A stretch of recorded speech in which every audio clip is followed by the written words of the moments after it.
All right, so today let's look into something kind of crazy. You could say it's a proposal to basically buy US citizenship. Wild, right? But it's a real thing. It's getting some serious attention too. We're going to be checking out this article called How Trump's Gold Card US Visa Could Work, What Concerns It Raises. We'll see if this golden ticket idea lives up to the hype. So think of this as like our detective work today. We're going to dig into how this gold card program would actually work. We'll see what the potential good stuff and bad stuff might be and what's standing in its way, obstacles, roadblocks, that kind of thing. The whole point is to explore the facts here, not pick a side. We're talking about a whopping $5 million price tag, how it compares to other immigration programs, and the potential for people to misuse it, plus some pretty heavy questions about whether citizenship should even be something you can buy.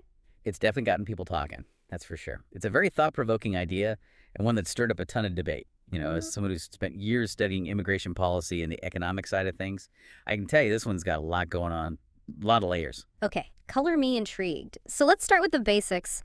What exactly is this gold card program and how is it supposed to work? The Gold Card program, as they're calling it, is basically a visa program with a pretty hefty price tag.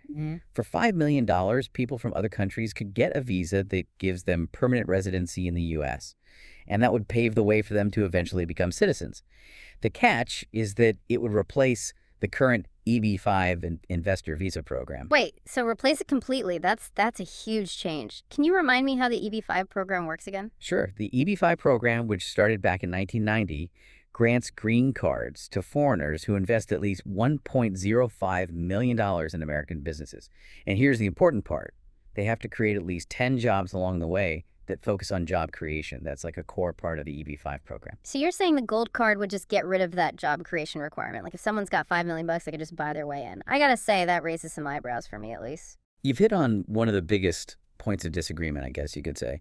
The article says that the gold card might totally ditch the need for direct investment in businesses or creating jobs, and that's caused a lot of both praise and criticism. Yeah, I can see why it would spark some debate.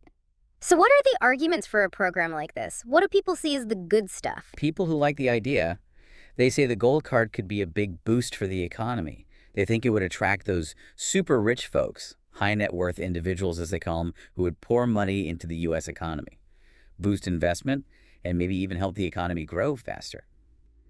Some people also think it could be harder to cheat the system with this program compared to the EB-5, which has had its fair share of problems, No.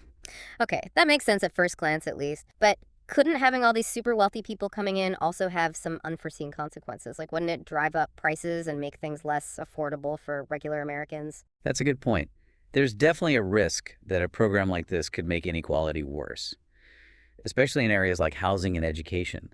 It's also worth thinking about whether just pumping money into the economy would actually translate into real benefits for most Americans. Yeah. It's a tricky situation, isn't it? Weighing potential economic gains against the risk of widening the gap between the rich and everyone else. Exactly. It's like walking a tightrope. It has complicated social and economic consequences. For sure. The article also brings up this interesting little story about how certain people might view this program. It talks about how Trump responded when someone asked him about the possibility of Russian oligarchs using the gold card program. He just said, yeah, possibly. Hey, I know some Russian oligarchs that are very nice people. Pretty casual response, don't you think? Yeah, that remark definitely highlights one of the big worries about this gold card idea, that people might use it to gain influence in a way they shouldn't. Without some strong safeguards, like really thorough background checks and clear rules about investments, there's a chance it could become a tool for people with bad intentions. It seems like getting rid of the investment requirement, especially the part about creating jobs, it kind of weakens the argument that this program would actually help the U.S. economy as a whole. Wouldn't it basically just let rich people buy residency without really contributing much in return? That's a major criticism that people have. They argue that passive investment, like buying real estate, it might not have the same impact on the economy as actively investing in businesses that create jobs and come up with new ideas. So it's not just about the money coming in, but about how that money is actually used and who benefits from it. Exactly. The big question is this really about growing the economy in a way that helps a lot of Americans? Or is it just about giving a select few special access? Right. It's like Canada, they had a program kind of like this, and they ended up shutting it down because it wasn't doing what it was supposed to, and people were misusing it. That's a pretty big red flag, isn't it? It definitely is. Canada's experience is a warning. It shows that you need strong oversight and clear rules. To keep a program like this from becoming a backdoor for people trying to get around the normal immigration process. That makes a lot of sense. So even if the idea behind the gold card is good, the details are super important, right? Absolutely. It all comes down to how it's actually done. All right, so let's say this gold card proposal actually makes it past all those hurdles. What kind of challenges would it face to actually become a reality? Well, first off, it would have to get through Congress. And that's not a sure thing, not at all. Yeah, Even if the Republicans have the majority, there's no guarantee they'll all agree on this. right. And the Democrats, they're probably going to fight it tooth and nail. So, yeah, politically, it's a tough one. Yeah, I can imagine trying to get everyone on board with this would be a nightmare. What about legal challenges? Are there any potential problems there? Oh, yeah, definitely. Legal challenges to visa programs, they usually focus on how they're run, not so much the idea itself. So how they actually set up and manage the Gold Card program, they would be make or break for whether it's legal and can actually work in the long run. So there's a lot to think about here. It's not just about the money. It's about what's right and wrong, the potential for abuse, and how it could affect American society down the line. Yeah, it's a whole mess of economic, social, and political factors. Yeah. And it really makes us ask ourselves, what do we value as a country? It's a lot to process. Just to recap for our listeners, we've been talking about this gold card proposal, $5 million for a fast track to U.S. citizenship. It's all about attracting those with deep pockets. People who are for it, they say it could boost the economy and be less risky than the EB-5 program. But there are critics, too. They say it's not right to put a price tag on the citizenship. They worry about things like foreign influence and whether it would really benefit the economy. And they point out the huge challenges of getting it past all the political and legal hurdles. That's a good summary. And like we've been saying, there are good points on both sides. It's not a simple issue with a clear answer. Right, and that's what makes it so interesting. We're not here to tell you what to think. We just want to give you the info so you can make up your own mind. So let's change gears for a minute and think about this from a personal angle. Let's say you're in charge of creating an immigration program. What would be your top priorities? Would money be the main thing, like with this gold card? Or would you focus on other stuff like skills, diversity, keeping families together, or maybe a mix of everything? That's a great question, and every country has to wrestle with it as they figure out their immigration policies. Each of those priorities has its own consequences, good and bad, for a country's economy, society, and culture. It really makes you think about what kind of society we want and how immigration fits into that. Like if we focus on bringing in highly skilled people, that could help certain industries, but it might also mean that other countries lose their best and brightest.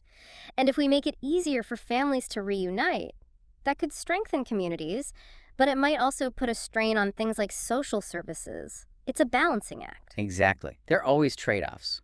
There's no perfect answer. And what works in one country might not work in another. Sounds like there's no easy solution. But I guess that's how it is with most complicated issues, right? It's rarely just black and white. You got that right. Nuance is really important when we're talking about something as multifaceted as immigration. Yeah. And it's through thoughtful discussions, considering different points of view.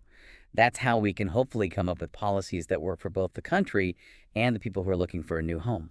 This whole conversation has really given me a lot to think about. It's easy to just focus on the headlines and the sound bites, but when you really dig into these issues, it really broadens your perspective. I totally agree. The more we understand the details of immigration policy, the better we can talk about it in a meaningful way and push for solutions that are both fair and practical. That's a great point. It's not just about having an opinion, it's about understanding all the complexities and being able to explain your point of view in a way that helps move the conversation forward. Well said. They say knowledge is power, and when it comes to immigration policy, knowledge is crucial for making informed decisions and finding compassionate solutions. I love that knowledge is crucial for making informed decisions and finding compassionate solutions. That's something to think about. And to add to that, I think it's really important to remember that behind all the numbers and the policy debates are real people with real stories and hopes and dreams. We have to keep that in mind. That's a beautiful thought. It's easy to get lost in the abstract, but at the end of the day, it's about people's lives. And the decisions we make as a society, they have a huge impact on those lives. That's right. And as we continue to deal with these tough issues, we have to approach them with both our heads and our hearts. Well said. I think you've given our listeners a lot to chew on. And as always, we encourage you to keep digging into these issues. We'll have a link to the full article on our website, along with some more info on the EB-5 program if you want to learn more. And remember, this is just one piece of a much bigger picture. The conversation about immigration isn't going away, and there are a lot of different viewpoints out there. So what do you think about this gold card proposal? Good idea, bad idea? What would be your priorities if you were in charge of designing an immigration program? We'd love to hear from you. Head over to our website or social media and let us know what you think. Let's keep this conversation going. And that wraps up another deep dive. Until next time, stay curious and keep an open mind. I think you've given us all a lot to think about. It's easy to get caught up in the headlines and sound bites, but when you really dive into these issues, it really changes your perspective. I completely agree. The more we understand about immigration policy, the better equipped we are to have meaningful conversations and advocate for solutions that are both fair and practical. That's a great point. It's not just about forming an opinion, it's about understanding the complexity and being able to explain your point of view in a way that contributes to a productive dialogue. Well said. Knowledge is power, as they say. And when it comes to immigration policy, knowledge is essential to making good decisions and finding solutions that are compassionate. I love that. Knowledge is essential to making good decisions and finding solutions that are compassionate. What a powerful thought. And to add to that, it's important to remember that behind all the statistics and policy debates are real people with real stories and aspirations. Keeping that human element in mind is so important. Absolutely. As we continue to grapple with these complex issues, it's crucial to approach them with both our heads and our hearts. Well said. I think you've given our listeners a lot to consider. And as always, we encourage you to keep learning about these issues. We'll have a link to the full article on our website, along with some more information on the EB-5 program if you're interested in learning more. And remember, this is just one piece of a much bigger picture. The conversation about immigration is ongoing, and there are many different perspectives to consider. So what do you think about this gold card proposal? Is it a good idea or a bad idea? What would you prioritize if you were designing an immigration program? We'd love to hear your thoughts. Head over to our website or social media channels and share your opinions. Let's keep this conversation going. And that brings us to the end of another deep dive. Until next time, keep those minds curious and those hearts open.